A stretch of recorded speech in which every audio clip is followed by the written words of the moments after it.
Namaste. My name is Sukruta Mulgun and welcome to Sanskrita Mitra. There's a popular belief Raja Kalasya Karanam. A king brings about a new era. But with poets like Nayana, it can be said Kavihi Kalasya Karanam. A poet creates a new age. The impact and influence of a genuine poet are far greater than a great king. Ganapati Shastri was gifted with marvelous powers of mind and intellect.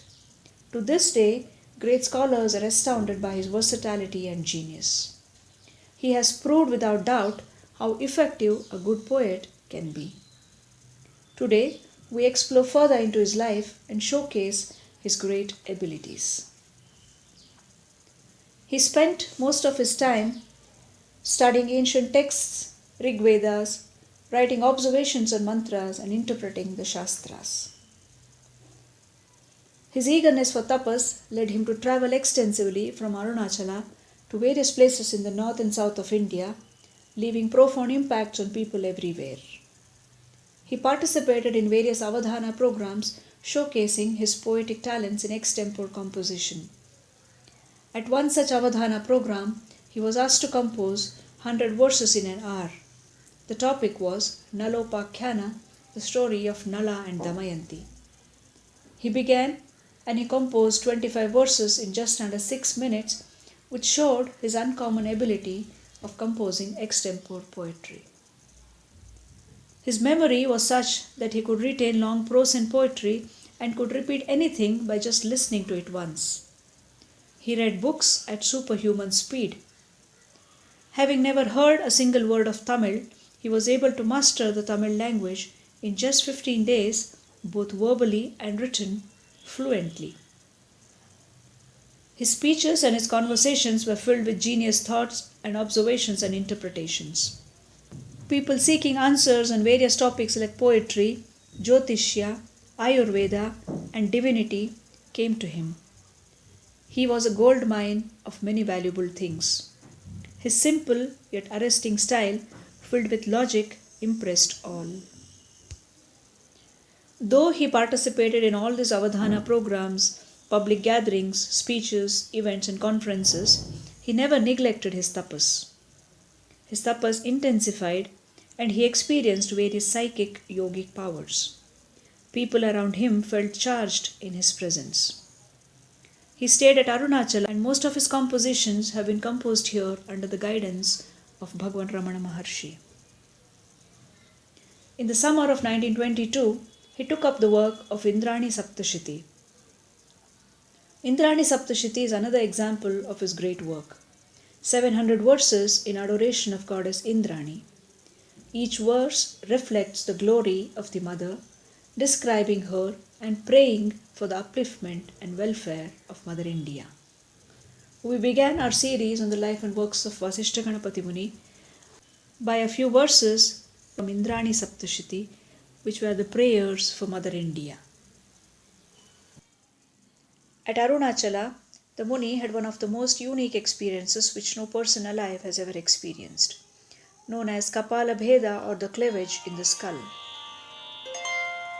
One night, the Muni experienced immense heat in his body, his head, leading to a crackling sound of his skull. Smoke was seen coming out of his body. He experienced severe pain and heat which lasted for many days. After this incident, he could clearly feel the flow of current in his entire body. He has given his experience of this state in several of his verses, wherein he says how the mother plays in the body of the devotee and makes it her special abode. It's usually believed that this type of physical effects the body cannot sustain long.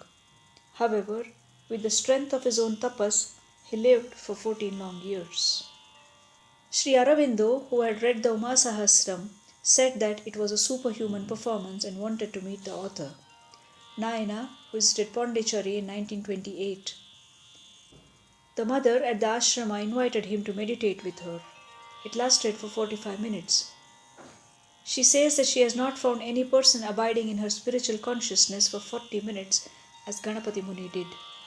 He stayed there for a few days, and there have been exchange of letters between them, which shows their cordiality and mutual appreciation. Ganapati Shastri was a versatile genius, and his contributions in various fields are yet to be fully recognized. This has been an humble effort in trying to summarize the literary abilities of the Muni. Do join us next time where we conclude the series with the showing of the events of the years that he spent at Sirsi and Gokarna, and also the reasons which led me to take up this project as a tribute to the great poet Kavya Kantha. Let us listen to a few verses from Indrani Saptashiti. Antarvidhunvata tamaha प्राणस्य तन्वता बलं मन्दस्मितेन देवता राज्ञी तनोतु मे शिवम् उत्थाप्य पुण्यसञ्चयं सम्मर्ध्य पापसंहतिं सा भारतस्य सम्पदे भूयाद्भलारिभामिनी देवेन्द्रशक्तिधारिणी शत्रुप्रसक्तिवारिणी मौनीन्द्रमुक्तिकारिणी देवी शचीगतिर्मम सङ्घे सहस्रदा कृते देशे निकृष्टताङ्गते शोकाकुलस्य लोकभृ देवी शचीगतिर्मम